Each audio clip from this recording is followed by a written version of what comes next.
The War of the Worlds, Book 1, Chapter 2, The Falling Star. Then came the night of the first falling star. It was seen early in the morning, rushing over Winchester eastward, a line of flame high in the atmosphere. Hundreds must have seen it, and taken it for an ordinary falling star. Albin described it as leaving a greenish streak behind it that glowed for some seconds. Denning, our greatest authority on meteorites, stated that the height of its first appearance was about 90 or 100 miles.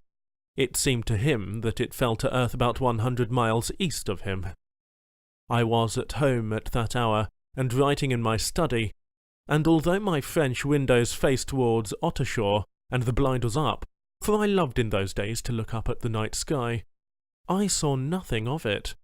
Yet this strangest of all things that ever came to Earth from outer space must have fallen while I was sitting there, visible to me had I only looked up as it passed. Some of those who saw its flight say it travelled with a hissing sound. I myself heard nothing of that. Many people in Berkshire, Surrey, and Middlesex must have seen the fall of it, and, at most, have thought that another meteorite had descended. No one seems to have troubled to look for the fallen mass that night. But very early in the morning, poor Ogilvy, who had seen the shooting star and who was persuaded that a meteorite lay somewhere on the common between Horsell, Ottershaw, and Woking, rose early with the idea of finding it. Find it he did, soon after dawn, and not far from the sandpits. An enormous hole had been made by the impact of the projectile, and the sand and gravel had been flung violently in every direction over the heath, forming heaps visible a mile and a half away. The heather was on fire eastward, and a thin blue smoke rose against the dawn. The thing itself lay almost entirely buried in sand. Amidst the scattered splinters of a fir tree it had shivered to fragments in its descent. The uncovered part had the appearance of a huge cylinder, caked over and its outlines softened by a thick scaly dun-coloured incrustation. It had a diameter of about 30 yards. He approached the mass, surprised at the size and more so at the shape, since most meteorites are rounded more or less completely. It was, however, still so hot from its flight through the air as to forbid his near approach. A stirring noise within its cylinder he ascribed to the unequal cooling of its surface, for at that time it had not occurred to him that it might be hollow. He remained standing at the edge of the pit that the thing had made for itself, staring at its strange appearance, astonished chiefly at its unusual shape and colour, and dimly perceiving even then some evidence of design in its arrival. The early morning was wonderfully still, and the sun, just clearing the pine trees towards Weybridge, was already warm. He did not remember hearing any birds that morning. There was certainly no breeze stirring, and the only sounds were the faint movements from within the cindery cylinder.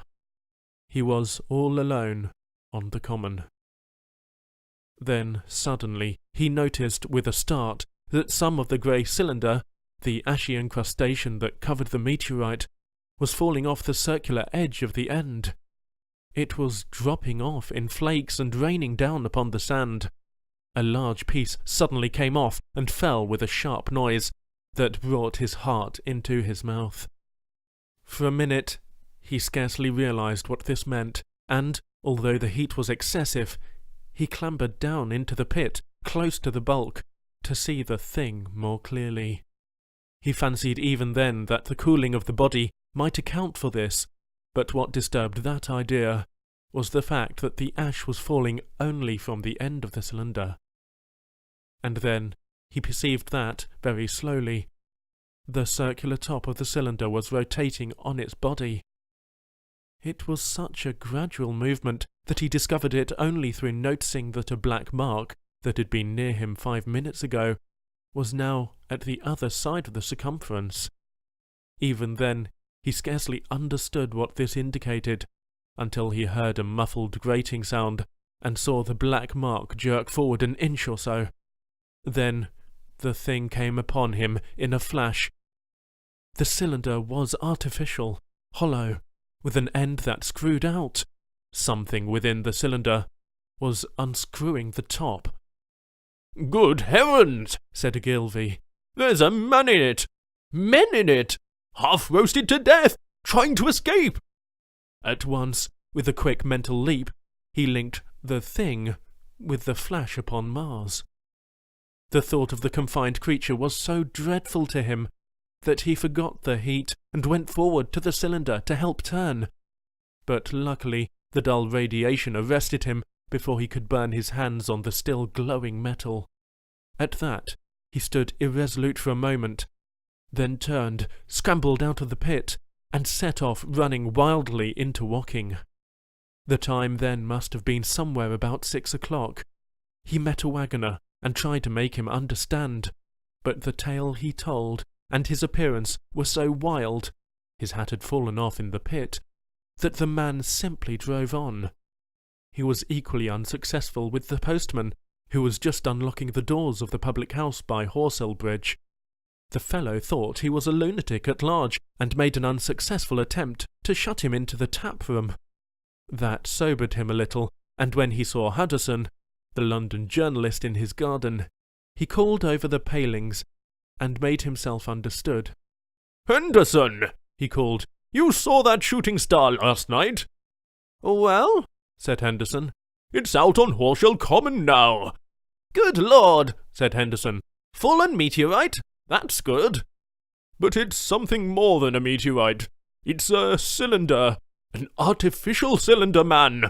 And there's something inside it." Henderson stood up with his spade in his hand. "What's that?" he said.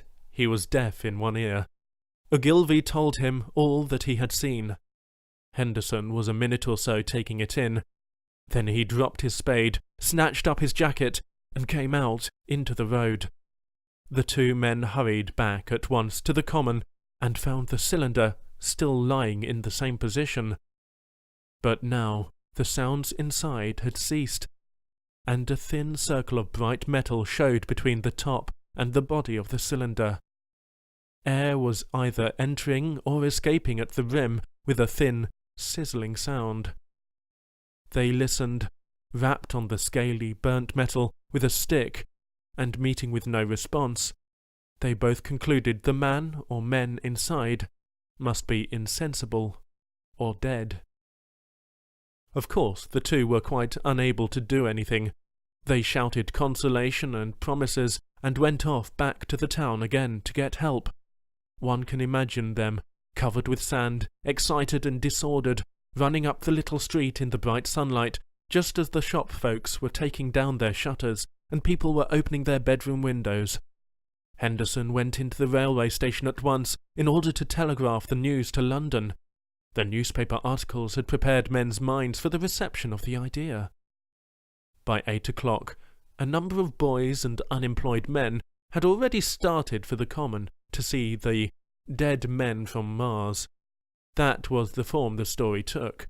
I heard of it first from my newspaper boy about 8:45 when I went out to get my daily chronicle.